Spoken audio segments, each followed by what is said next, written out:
Hello, folks. Welcome back to the Charles in Charge Cowboys Sports Report. We are just about done with Sunday's games. I believe KC is playing Denver right now. I do believe that they'll get that win at home against Denver. That being so, Kansas City go to 8-4. Denver will go to 6-6 and drop from 8 down to 10 or 11 in the AFC. Now today, Atlanta gave us some hope that they could upset Tampa Bay with that pick six before halftime and moving the ball in the third quarter, but it just fell apart. Arizona got their win. They weren't playing anybody very tough. Green Bay had their bye week this week, and I wanted Washington to win. Don't get me wrong. Even though I wanted the Raiders to lose for spoiling my Thanksgiving, I wanted Washington to come out with that 2-point win with 17-15 and be on a 4-game winning streak, riding high, 6-6, and finally at 500.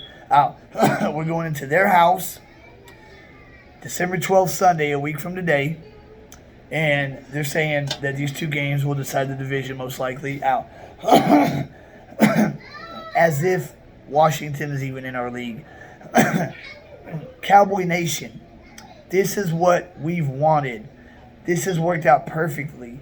We have our mini bye week going on right now, okay? We beat the Saints. It was not a pretty win. It was an ugly win, but it was a win nevertheless. It was a win to get out of that 3 out of 4 losing streak, to get out of that slump. Just like sometimes the first points are the hardest points to score in a game, getting that win was huge because now we have the confidence that we can win again. And especially going up against a good defense, because even though the Saints don't have much of an offense, they still do have a damn good defense. Don't let that fool you. Their defense is good. Hence why we struggled on offense some. And the Saints don't let you run the ball. So, especially with an injured Elliott and running game not playing well at the time, we weren't going to be able to run that ball, except for that 58-yard Pollard scamper. Besides that, Pollard had 7 carries for 13 yards. Pollard is just the fastest guy on our team, besides maybe Kelvin Joseph. He's our fastest offensive player by far. That's why I would love to get like a Jalen Darden from Tampa, or somebody with, 4.2, 4.3 speed, at wide receiver. I know Cleveland drafted Anthony Schwartz in the 3rd round at wide receiver. He was the fastest receiver coming out of the draft. Somebody super fast, they could just, stretch the field. Someone like a Henry Ruggs. That'd be beautiful.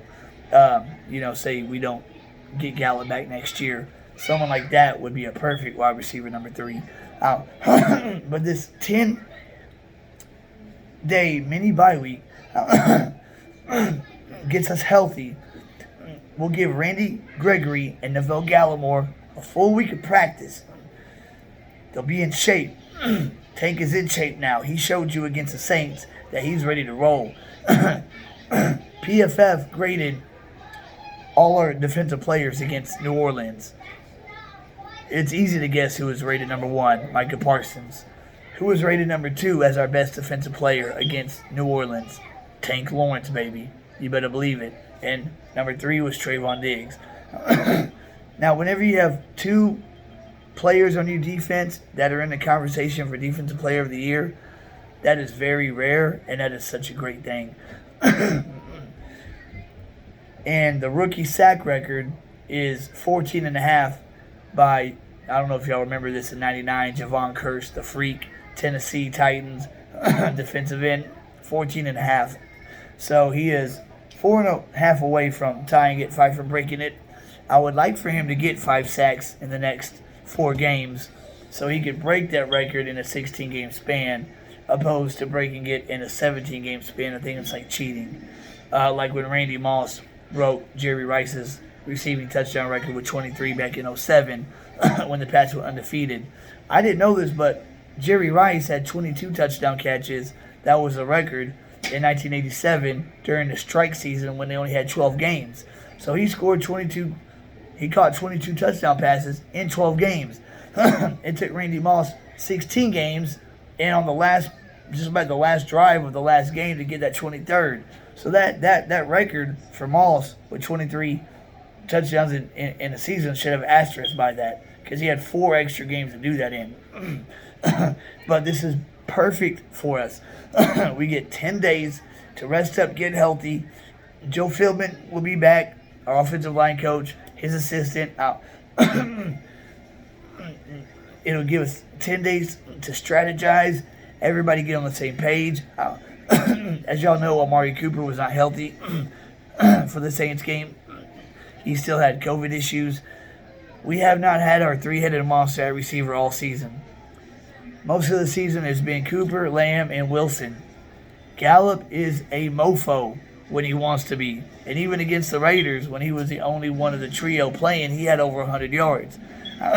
So we're going to have all three. Our 3-headed monster at receiver and Cedric Wilson will play this game. So our 4 receiver set is going to be something to deal with.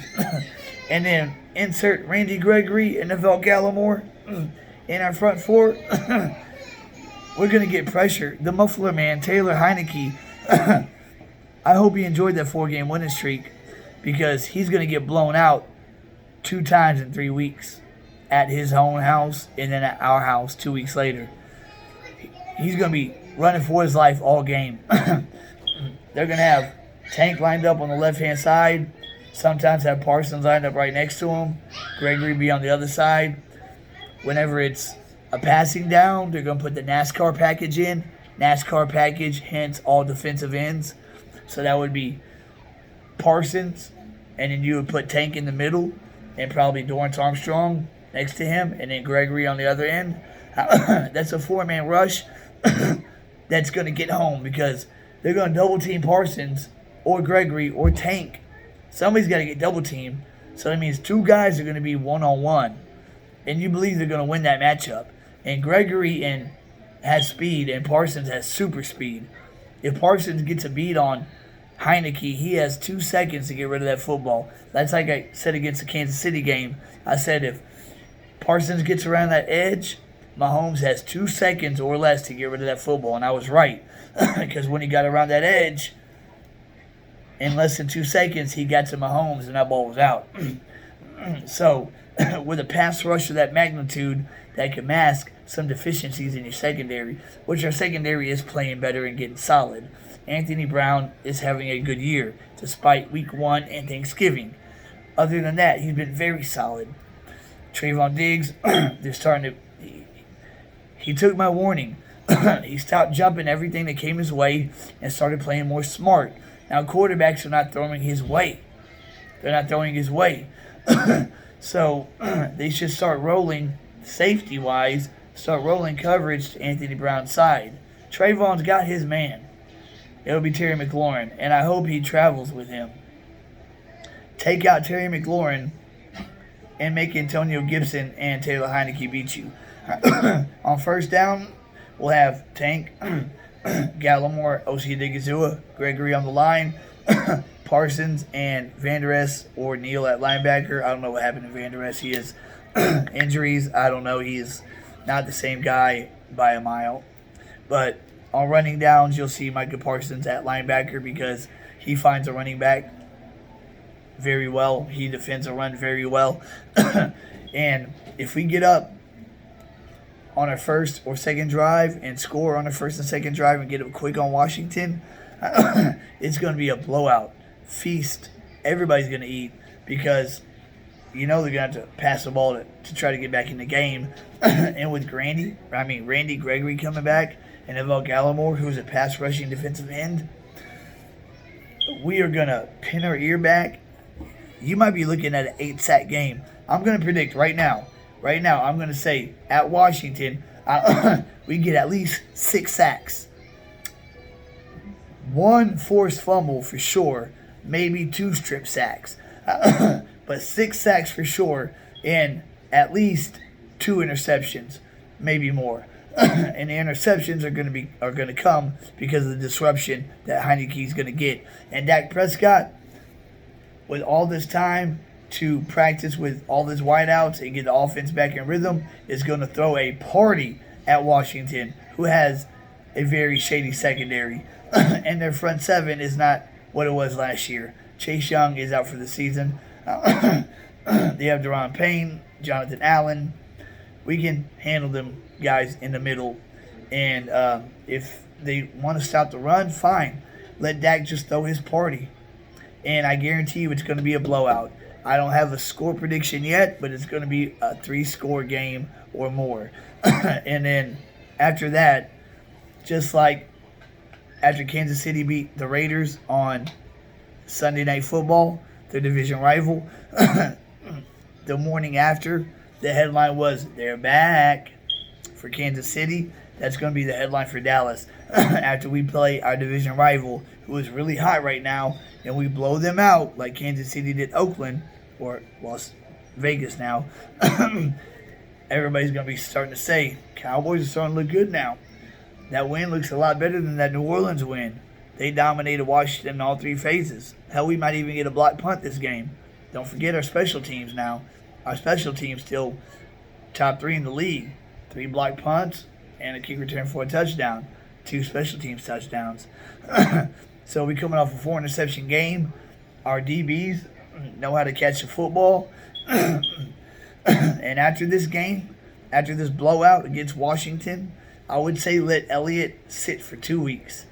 Let him sit, get that knee right, because we're going to need him for the playoffs. We're going to need a healthy Zeke with a healthy knee for the postseason. Sit him for at least 2 weeks. At Washington, they're not going to have Danny Dimes at quarterback. He's hurt. And when Washington comes limping back into Dallas, we won't need him to beat Washington again. So play him this week with this extended bye week at Washington, then sit him for 2 weeks, let him get healthy. So during postseason play, we got a healthy 21 back there with a healthy 20 also, because that 2-headed monster at running back we had earlier in the season was beautiful. And y'all saw a healthy Elliott early in the year. He had 95 against the Eagles, 147 against Carolina, $110 against the Giants. I mean, he was doing his thing. Until they started stacking the box, and then until he cracked his knee. Some say it's a hairline fracture, some say it's a deep bruise. I don't know. I just know it's not right. It looks like he's walking with a nail in his foot. But I'm glad Washington won. Cowboy Nation, get up and get ready for this blowout we're going to give to the Redskins at the nation's capital on the 12th. It's going to be glorious, and we're going to be singing the praises of D.C., baby. You better recognize D.C. for life. Shout out to Law Nation, Mark Holmes, Tom Downey, everybody out there doing their thing. If you like my comments, my content analysis, and take on things, please subscribe. Subscribe means a lot to me. Any subscriber, every subscriber counts. Like and comment. Now I'm telling you, Dak is going to throw 300-400 yards, 4 touchdowns. He's going to be throwing it all over the damn field.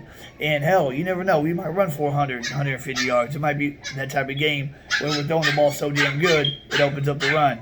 Those are my puppies I got here making some noise as they do. But that's it for this Sunday. We got 7 days to prepare. We've had a nice, long mini bye week now, and we are healthy at the perfect time. This is the time you want to get healthy, in December, right before postseason play. And I guarantee you, most likely, we'll run the table, finish 13-4, and have a shot at that 1 seed. That's it for this episode. Thank you for tuning in to Charles in Charge, Cowboy Sports Report. Y'all stay legit, y'all. DC for life.